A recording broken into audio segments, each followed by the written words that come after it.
Good morning students. आज हम statistics में रिग्रेशन इक्वेशन इन और रिग्रेशन कोफिशिएंट तथा कोरिलेशन कोफिशिएंट्स के बीच में क्या संबंध होता है, इस बाबत आपको जानकारी प्रदान करेंगे। और फिर किस प्रकार से यदि कोरिलेशन कोफिशिएंट और एक्स श्रेणी का समांतर माध्य और वाई श्रेणी का समांतर माध्य दिया हुआ हो तो हम रिग्रेशन इक्वेशन को किस प्रकार प्राप्त करते हैं, इस संबंध में जानकारी आज के वीडियो में आपको प्रदान की जाएगी। तो सबसे पहले हम लेते हैं कि determination of coefficient of correlation from regression coefficient, यानी प्रतिगमन गुणांकों से सहसंबंध गुणांक किस प्रकार ज्ञात किया जाता है या इनमें क्या संबंध है। इसमें यह है कि यदि दो श्रेणियों के रिग्रेशन कोफिशिएंट की सहायता से हम कोरिलेशन कोफिशिएंट ज्ञात कर सकते हैं। दूसरे शब्दों में हम ये कहें कि सहसंबंध गुणांक यानी कोरिलेशन कोफिशिएंट रिग्रेशन कोफिशिएंट के गुणनफल का वर्गमूल होता है। जैसे आपको ये बताया गया है कि कोरिलेशन कोफिशिएंट है वह रिग्रेशन कोफिशिएंट का गुणनफल का वर्गमूल होता है, यानी ये रिग्रेशन कोफिशिएंट है b x y into b y x, तो इनके गुणनफल का वर्गमूल जो है वह सहसंबंध गुणांक होता है। और रिग्रेशन कोफिशिएंट क्या होता है ये आप देख सकते हैं, पहले भी बताया है। सहसंबंध गुणांक standard deviation x divided by standard deviation y, और इसी प्रकार वाई के संबंध में आप कह सकते हैं सहसंबंध गुणांक standard deviation Y upon standard deviation x. तो आपका ये जो है बी एक्स बी वाई बराबर इंटू बी वाई एक्स बराबर are standard deviation x divided by standard deviation y into r standard deviation Y upon standard deviation x, और ये बराबर है आर के स्क्वायर के। तो इस प्रकार हम कह सकते हैं कि आर बराबर होता है, आर का मतलब है आपका सहसंबंध गुणांक, वो बराबर होगा बी एक्स वाई और बी वाई एक्स, जो कि प्रतिगमन गुणांक है इनके गुणनफल के अंडर रूट के बराबर। दूसरी चीज़ें हम ये देखना चाहते हैं कि रिग्रेशन कोफिशिएंट और सहसंबंध गुणांक जो है इनमें किस प्रकार से हम इंटरप्रिटेशन करते हैं। पहली बात है नंबर एक, दोनों रिग्रेशन कोफिशिएंट का गुणनफल कभी भी एक से अधिक नहीं हो सकता, यानी बी एक्स वाई और बी वाई एक्स ये कभी भी है वह एक से अधिक नहीं हो सकता, कभी नहीं होगा। इनका गुणनफल है वो कभी भी एक से अधिक नहीं हो सकता।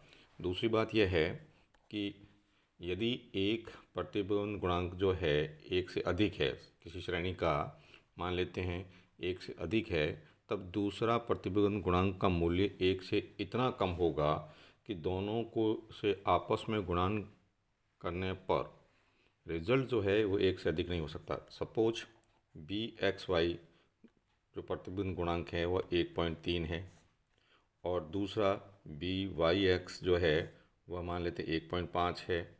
अब यदि हम इसका आर निकालें तो अंडर रूट 1.3 इंटू 1.5 और यह 1.4 होगा, जो एक से अधिक है।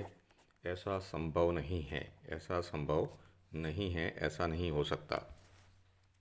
तीसरी बात यह है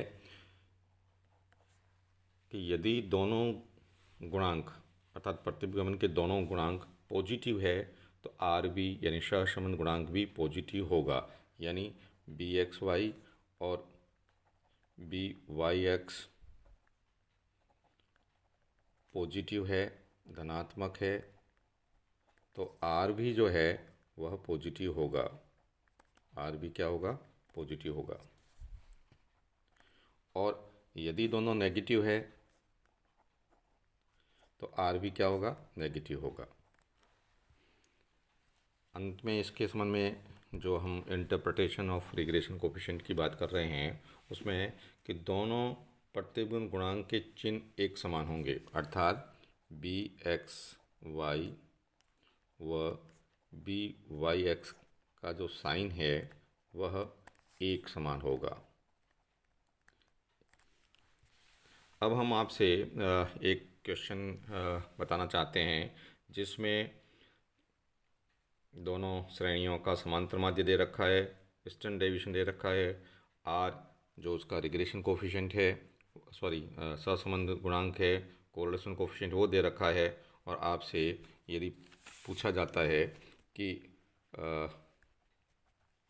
आप जो है वह प्रतिगमन समीकरण ड्रॉ करें, बनाएं, तो इसके लिए क्या दे रखा है आपको, एक्स बार दे रखा हो और वाई बार दे रखा हो, स्टैंडर्ड डेविएशन एक्स दे रखा हो, स्टैंडर्ड डेविएशन वाई दे रखा हो और आर जो आपका दे रखा हो, तो हम किस प्रकार रिग्रेशन इक्वेशन को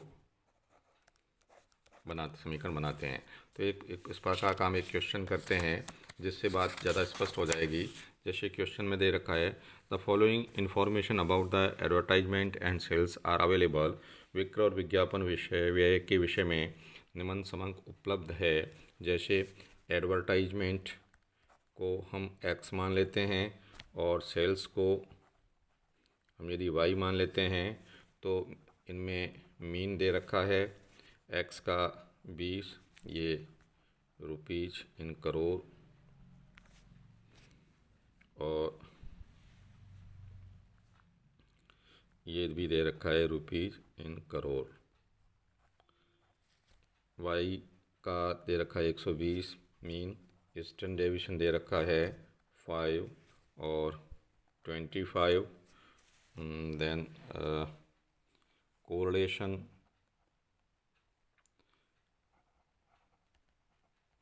कोफिशिएंट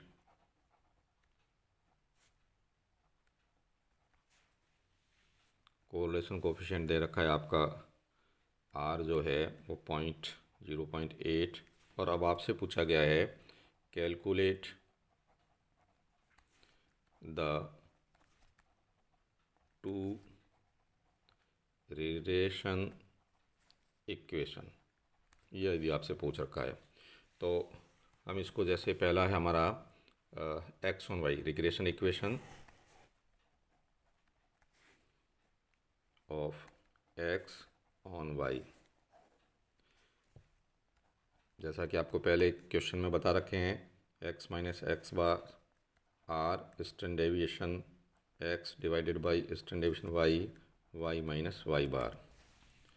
तो एक्स माइनस एक्स बार आपका 20, आर आपका दे रखा 0.8, स्टैंडर्ड डेविएशन एक्स है 5, स्टैंडर्ड डेविएशन वाई है 25, और वाई माइनस वाई का मीन दे रखा है 120।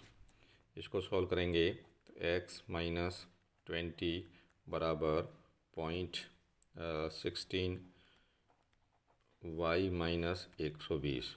फिर इसको सॉल्व करेंगे आगे, एक्स माइनस 20 बराबर 0.16 वाई माइनस 19.20, देन एक्स बराबर पक्षांतर कर लेंगे अपन 0.16 y plus 20 minus 19.20, then x बराबर 0.16 y plus 0.8।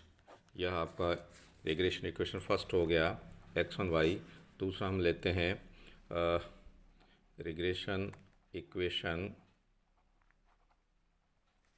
Y on x. इसमें समीकरण ये हो जाएगा आपका वाई माइनस वाई बार बराबर are standard deviation Y upon standard deviation X, X minus X bar. अब आप देखिए वाई माइनस वाई बार आप 120 है, आर वही 0.8, standard deviation y 25, standard deviation x है वो 5, एक्स माइनस एक्स बार है आपका 20, फिर वाई माइनस 120 बराबर ये कट गया 5 टाइम तो 0.4, यानी 4 हो जाएगा 4 एक्स माइनस 20, तो ये हो गया y माइनस 120 बराबर 4x माइनस 80। तो y माइनस पक्षांतर कर लेंगे आप, ये हो गया 4x प्लस 120 माइनस 80 और y is equal to 4x plus 40।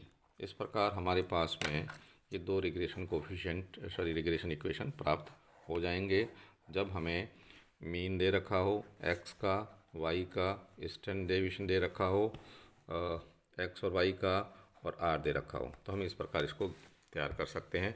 धन्यवाद विद्यार्थियों। इस क्वेश्चन को अच्छी तरह से करें, समझें, और एक जो हमने इसी वीडियो में आपको बताया है कि जो प्रतिबिंब गुणांक और सहसंबंध गुणांक के बीच में क्या संबंध होता है और प्रतिबिंब गुणांक हमें क्या क्या जानकारी देता है, ये अच्छी तरह से पढ़ें और इस संबंध में यदि कोई समस्या हो तो टेलीफोन करके संपर्क करें।